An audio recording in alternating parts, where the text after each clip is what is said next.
Hello everyone. सो आज से हम स्टार्ट करने जा रहे हैं कि नीट का मोस्ट एक्सपेक्टेड क्वेश्चंस जो है, क्वेश्चंस नहीं मतलब कॉन्सेप्ट जो है नीट का और पीसीबी तीनों का, फिजिक्स केमिस्ट्री एंड बायोलॉजी तीनों का सॉल्व करेंगे और एक एक टॉपिक को अच्छे से कवर अप करेंगे। तो इसका नाम मैंने दिया है कॉन्सेप्ट बॉक्स, यानी कि फिजिक्स का अलग प्लेलिस्ट रहेगा, केमिस्ट्री का अलग रहेगा और बायो का अलग रहेगा। आप जो टॉपिक्स चाहो उठाकर उसको देख सकते हो। और ये आई एम रिपीटिंग अगेन कि ये इम्पोर्टेंट कॉन्सेप्ट सीरीज है, ऐसा नहीं कि सारा का सारा उठाकर यहाँ पर डाल दिया। जो एक्सपेक्टेड है, जो आपको सीखना चाहिए, हम ऐसे ही बनाते रहेंगे। तो बायोलॉजी से शुरू करेंगे। बायोलॉजी का पहला टॉपिक आज मैंने रखा है ह्यूमन टीथ। ह्यूमन टीथ के ऊपर डिटेल्ड डिस्क्रिप्शन, डिटेल मतलब बहुत ज़्यादा अंदर घुसकर तो नहीं जाना है हमको, बट जो एनसीईआरटी में दिया हुआ है और जिससे सवाल पूछा जा सकता है उसके बारे में हम पढ़ेंगे। तो पहले लिखो कि ह्यूमन टीथ, ये पहला टॉपिक हमारा है ना, ह्यूमन टीथ पहला टॉपिक है। अच्छा, तो ह्यूमन टीथ अगर हम देखेंगे तो ह्यूमन के पास फर्स्ट पॉइंट जो embedded in socket of jaw bone, जो जॉ बोन के सॉकेट के साथ एम्बेड होता है, इसको हम बोलेंगे क्या? थिकोडोंट। थिकोडोंट याद करो, टर्मिनोलॉजी को याद करो, क्योंकि various type of teeth present है। यहां पर जो सॉकेट ऑफ जॉ बोन में एम्बेडेड है ना, उसको हम बोलते हैं थिकोडोंट। ठीक है। और ह्यूमन टीथ को हम डाइफायोडोंट भी कह सकते हैं। डाइफायोडोंट मतलब यहां पर आपको दो तरह का टीथ देखा जाएगा। ठीक है, जो टेम्पोररी टीथ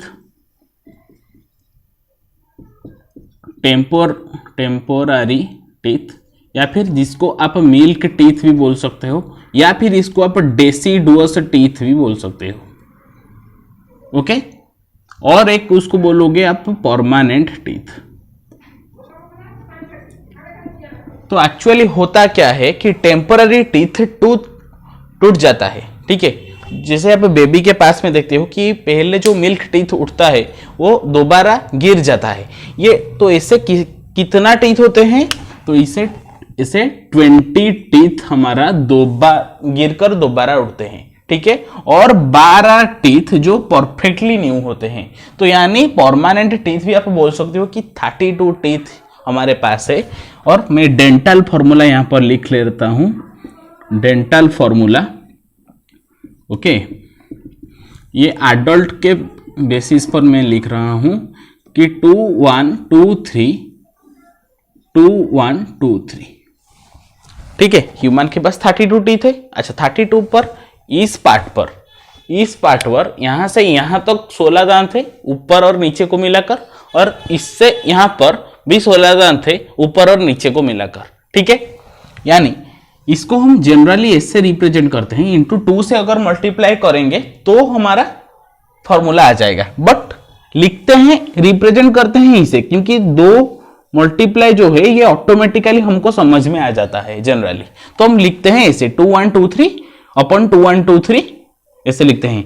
देखो मिलाओ, 2 1 3 2 5 8, यहां पर भी नीचे 8 8 8 16 16 2 जा 32 हो गया।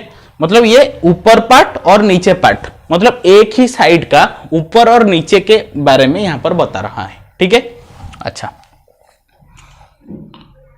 तो बेबी के केस में कैसे रिप्रेजेंट करोगे? बेबी के केस में कैसे रिप्रेजेंट करोगे, या फिर चाइल्ड के केस में जो भी लिखो, 2 1 0 2 अपन 2 1 0 2। ओके, इंटू 2 यहां पर करोगे। सो 2 1 3 2 5, ये 5 10 10 2 जा 20, यानी कि 20 टीथ बेबी के पास प्रेजेंट है। वही गिरेगा दोबारा उठेगा। ठीक है ना, वही गिरेगा दोबारा उठेगा, तो 20 टीथ। सो यहां पर पॉइंट लिखो कि 20 teeths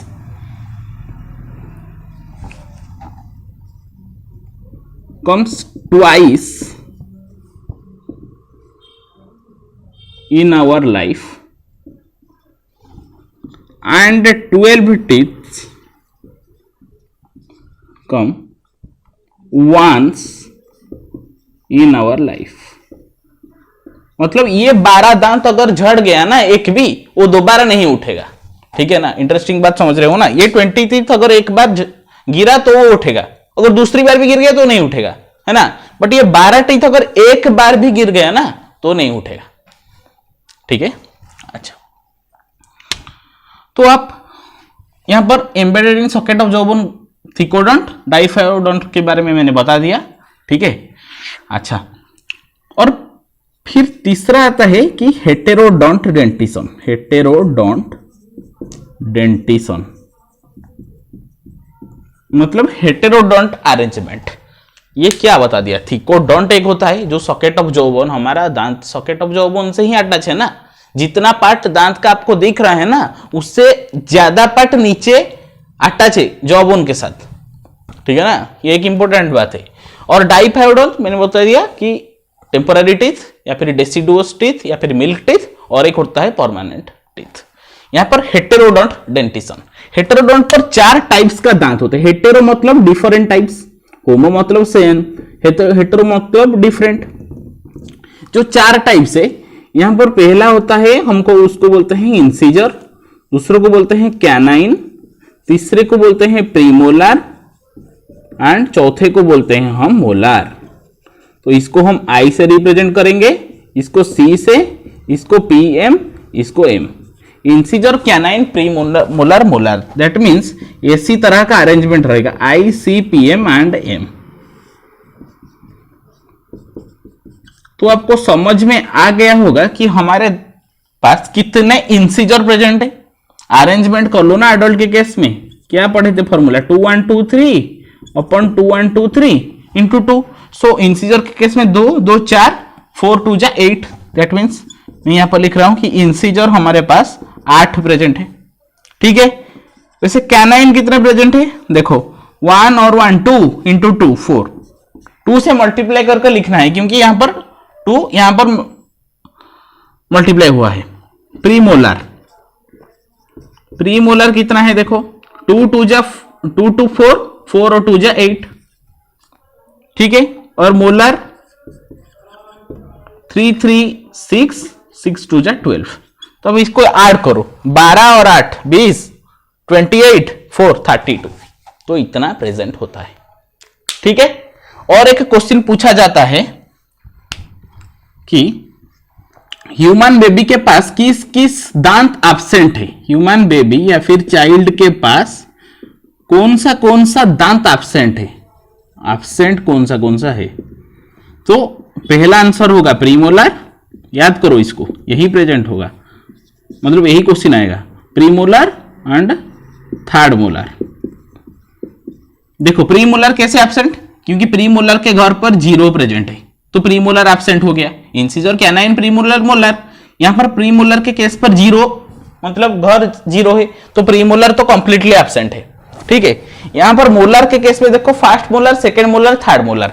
first molar second molar 2 तो प्रेजेंट है, तो एब्सेंट क्या है, थर्ड मोलर। देखो 3 यहां पर 2, तो थर्ड मोलर एब्सेंट है। तो ऐसे ही आप उसको टैकल कर सकते हो, pre molar and third molar दोनों एब्सेंट है ह्यूमन बेबी के केस पर। ठीक है, तो यही क्वेश्चन आता है। ठीक है ना, यही क्वेश्चन आता है। प्री मोलर और मोलर का काम क्या होता है,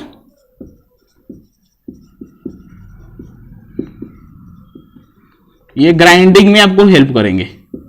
ठीक है, ग्राइंडिंग में आपको हेल्प करेंगे। ठीक है, कैनाइन टीयरिंग में आपको हेल्प करेगा, टीयरिंग में आपको हेल्प करेगा। यही सवाल पूछा जाता है। वैसे ऐसा सवाल नहीं आता है, but this is the most important question. और ट्विस्ट करके ये भी पूछा जा सकता है आपको, this is also important question.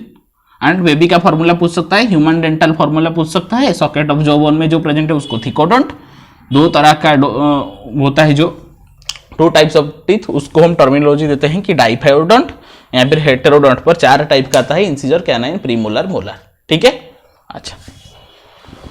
तो यही रहा आज का टॉपिक ह्यूमन टीथ के बारे में। ह्यूमन टीथ के बारे में क्वेश्चंस लगाओ बुक से तो चलेगा, लगाओ। वैसा क्वेश्चन नहीं आएगा, मतलब क्वेश्चंस आएगा इंपॉर्टेंट टॉपिक से, मतलब क्वेश्चंस तो आना चाहिए। आ भी चुका है प्रीवियस ईयर में कई बार, बट ज्यादा क्वेश्चन आपको बुक में नहीं मिलेगा। तो आप पैराग्राफ एनसीईआरटी का अच्छे से पढ़ लेना, और मैंने आज जो बताया उसको अच्छे से नोट डाउन करना बस। अगर अभी तक भी नोट डाउन नहीं किए हो तो फिर दोबारा जाओ, दोबारा से नोट डाउन करो, ठीक है। तो अगर नोट डाउन नहीं करे हो तो नहीं चलेगा ना, क्योंकि हम बहुत कॉन्सेप्ट पढ़ने वाले हैं, ठीक है। सो मिलेंगे अगले वीडियो में।